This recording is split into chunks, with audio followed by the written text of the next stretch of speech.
السلام علیکم ورحمۃ اللہ وبرکاتہ۔ بسم اللہ الرحمن الرحیم۔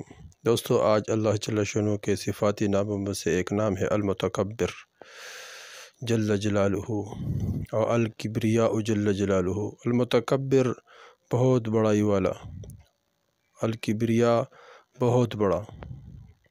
امام خطابی رحمۃ اللہ علیہ اس کی تعریف یوں فرماتے ہیں کہ اللہ رب العزت مخلوق کی صفات اور ان کے حالات سے باخبر ہے، اور کہا گیا کہ اللہ جل شانہ اپنی مخلوق کے ان متکبرین سے بہت بلند شان والے ہیں، جو اللہ رب العزت کے ساتھ بڑائی اور عظمت میں کشمکش رکھتے ہیں۔ اللہ سب سے بڑے ہے، سارے بادشاہوں کے بادشاہ ہے۔ حضرت قتادہ رضی اللہ تعالیٰ عنہ رحمۃ اللہ علیہ، حضرت قتادہ رحمۃ اللہ فرماتے امام کہ وہ ذات، امام قرطبی رحمۃ اللہ علیہ بھی اس طرح فرماتے ہیں، پہلے امام قتادہ رحمۃ اللہ علیہ فرماتے وہ ذات جو ہر برائی سے پاک ہو۔ امام قرطبی رحمۃ اللہ فرماتے ہیں کہ المتکبر وہ ذات جو بڑائی و عظمت والی ہو۔ اللہ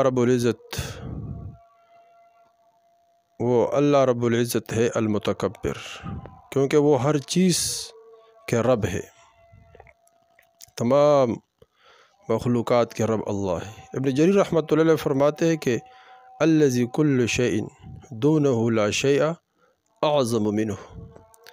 فرمایا کہ معنی الکبریاء جل جلالہ کا معنی برتر شان والا، اور باقی ہر چیز اس سے کمتر ہے۔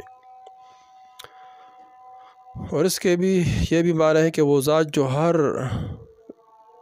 ظلم و شر اور برائی سے پاک ہو، برائی سے پاک ہو، ہر ظلم، شر اور برائی سے پاک ہو، اور وہ ذات جو مخلوق کی صفات سے اونچی اور برتر ہے، جس کے مانند کوئی دوسرا نہیں، اور وہ ذات جو بڑائی اور عظمت والی ہو، اور ہر چیز اس کے سامنے چھوٹی اور حقیر ہو، اور وہ ذات جو آسمان اور زمینوں کے بادشاہیت اور بڑائی اسی کے لیے ہے۔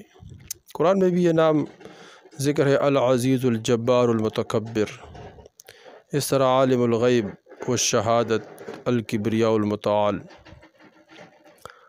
وَأَنَّ اللَّهُ هُوَ الْعَلِيُّ الْكَبِيرُ، یہ وَلَهُ الْكِبْرِيَاءُ فِي السَّمَاوَاتِ وَالْأَرْضِ وَهُوَ الْعَزِيزُ الْحَكِيمُ، یہ قرآن میں بھی اس کا ذکر ہے۔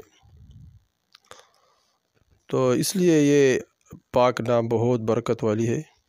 اس کا جو آدمی تذکرہ کرتا ہے اور روزانہ اس نام کے ذکر کرتا ہے، اللہ جل شانہ اس کی تمام ضروریات، حاجات کو پورا فرمائیں گے۔ تو اس کا وظیفہ جو آدمی کرتا ہے، تو وظیفہ اس کا یہ ہے کہ جو شخص اس اسم مبارک کا ورد رکھے، اللہ جل شانہ اس سے عزت اور بڑائی عطا فرمائیں گے۔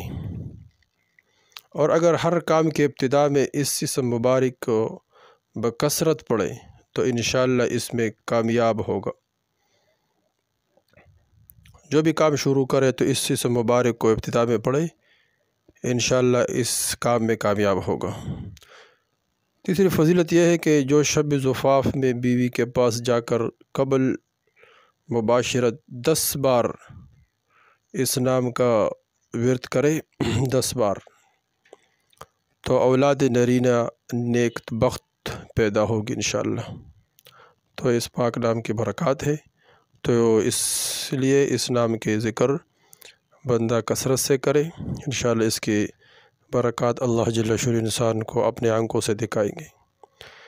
اس لیے اس کو خود بھی سنے اور آگے شیئر بھی کرے، اور اگر آپ ہمارے چینل پہ نئے ہو تو ضرور چینل کو سبسکرائب کریں، انشاءاللہ بہت فائدہ ہوگا، تاکہ ہر نیا ویڈیو آپ لوگوں تک بر وقت پہنچ سکے۔ والسلام۔